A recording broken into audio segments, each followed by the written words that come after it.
Welcome to this very interesting program. We're looking at brands and organizations. Brands are very critical to organizational transformation because it brings perception, it shows how organizations are effective, and it also shows their sustainable strategies to become leading players in the market. And I have here, on the auspices of the recent breakfast hosted by Phillips Consulting, Mr. Doug DeVilliers, the chairman and CEO of Interbrand Sampson DeVilliers. Great to have you, sir. Great to be here, thank you.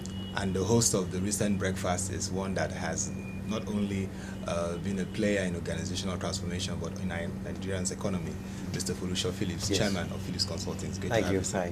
Thank you. And so brands. First, I would like to ask you, Mr. Doug, how critical is a brand to an organizational culture and transformation? Well, obviously it's very critical. I think the key thing these days is that more organizations are finally recognizing the brand standalone as an organizational asset, as something that provides true value and revenue flow to organizations, and not just a pretty logo or a nice T-shirt or an advertising campaign. Branding is so much bigger than that. Advertising and PR are all the activation components, but organizations are now looking at their brand and their brand reputation and managing it as a strategic asset and understanding it. If you leverage and you use it properly, you actually add massive value to the company, and you generate revenue, and you change the business. And big brands have proven this for years. But we're seeing specifically here in Nigeria at the moment a huge amount of attention past the sort of 5 years ago of rebadging organizations, getting a new logo, to the brand now becoming a strategic business tool, which is exactly the role that it needs to play. Wow, very interesting to know that it's not just having a brand, but you have to be consistent in managing the asset and even the changes that occur. And now, Mr. Foluso Phillips, as a Nigerian and African, your brand is well known for organizational transformation, training, and consulting. But I'd like to know the brand that influenced you from your youthful days, even as you evolved as a major player in the Nigerian economy. Well, okay. I think one interesting thing about brands is the fact that I always nowadays change the word brand to brag. It's like saying that what are your bragging rights in order to have a brand? What is your brand bragging about? And from that perspective, I think that certainly the kind of organizations that influenced me, and looking just at the Nigerian market, let's not sort of go global because there are a lot of major global players, but look at the Nigerian market. The brand that actually impressed me, funny enough, was that of somebody who became a mentor to me, and that is Akintola Williams, who actually set up Akintola Williams, the accounting firm, which eventually joined up with Deloitte to form Akintola Williams Deloitte. But it was interesting that I, as an individual, recognized the power of that person as a leader, somebody who had such impeccable character and pedigree, which for me overlaid his organization. And therefore, when you look at Akintola Williams, certainly in those days, you could see a kind of call it an aura around that firm, which was replicated from what the leader showed. So I think going back to what Doug has said, I think for me, they were not an organization that was advertising or making a lot of noise being an accounting firm, and yet they had a very, very strong reputation which people could trust. And certainly from the point of view of that individual, it was a brand that I certainly recognize as being very, very powerful in the country. Essentially, if I can interject, that sort of approach that Foluso has put forward is really, really important. If you look at even the big brands of the world, lots of them were built by individuals that, when they commenced, were quite small. And whether you're talking about Virgin, through Richard Branson, whether you're talking about Bill Gates and Microsoft, whether you're talking about Serge and the guys at Google, we forget that not all brands were, in fact, no brands were born big. They started in little places. 3 of the top 5 brands in the global top 100 brands by value in the world were started in garages. They were small businesses that did not concentrate on a logo, did not concentrate on an advertising campaign. They concentrated on the vision of an individual and the ability of the organization to deliver on that visual all the time. And these organizations became trusted and liked and topical and spoken about. And that's what they grew from. Nobody goes and buys an Apple because you like the logo. You buy it because you like what it stands for. But the vision that was behind it is actually quite recent.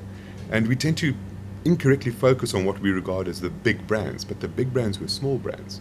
And the biggest opportunities that we've got at the moment, continentally in Africa, but I also believe very specifically here in Nigeria, is that there are some outstanding organizations with outstanding products and a great market. But the brand itself is still being used as a tactical communication tool as opposed to something that strategically brings more value to that business and will actually bring more value to the economy as a whole. So how do we take the Oandos, the Dangotes, the UBAs, these massive brands that sit within this environment and build those brands as something that adds value as opposed to just a communication device? The opportunity sits here. Yeah, and also you find that Doug mentioned the big brands. There are a lot of quiet brands in Nigeria, which is really the essence of part of the discussions we were having yesterday. A lot of very quiet brands that don't appreciate the fact that they're extremely powerful brands and haven't sort of brought to the fore the power of their brands. We have brands that have been around. We had yesterday at the function Mr. Chelarams. Chelarams is like about the fifth generation. And quietly, it's underplaying its brand, and it's not really bringing it to the fore. We have even the likes of Flour Mills, who as an organization has been around for many years, again from another family. And you find that again, they're not, and they're spending a lot of money, they're making massive investments in the economy, but they're being very, very quiet.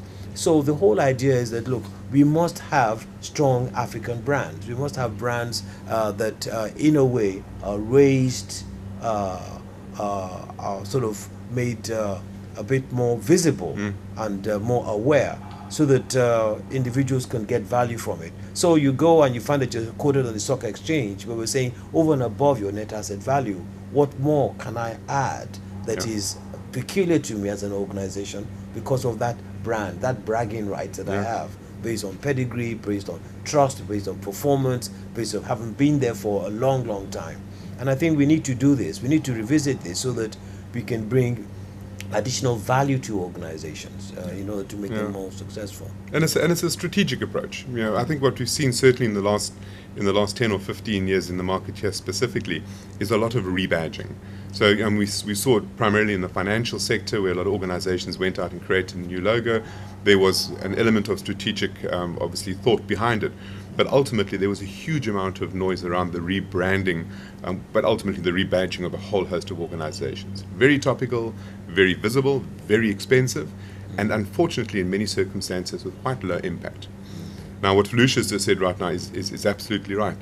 The ability of commercial brands in any market can change the entire country's perception, but it's a strategic plan. So if you look at South Korea, and what has happened between Samsung and Hyundai and a host of these brands, they've changed the entire perception of a country. Mercedes and BMW did it many years ago for Germany, but ultimately this is quite recent history, and we forget that in 10 years the world is changing so rapidly. So the opportunity sits here to strategically find the brand that could literally reposition the country or the continent.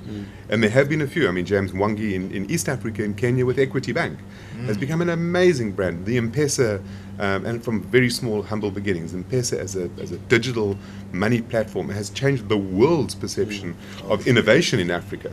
And the logo itself is not particularly pretty. And in fact, it really needs help.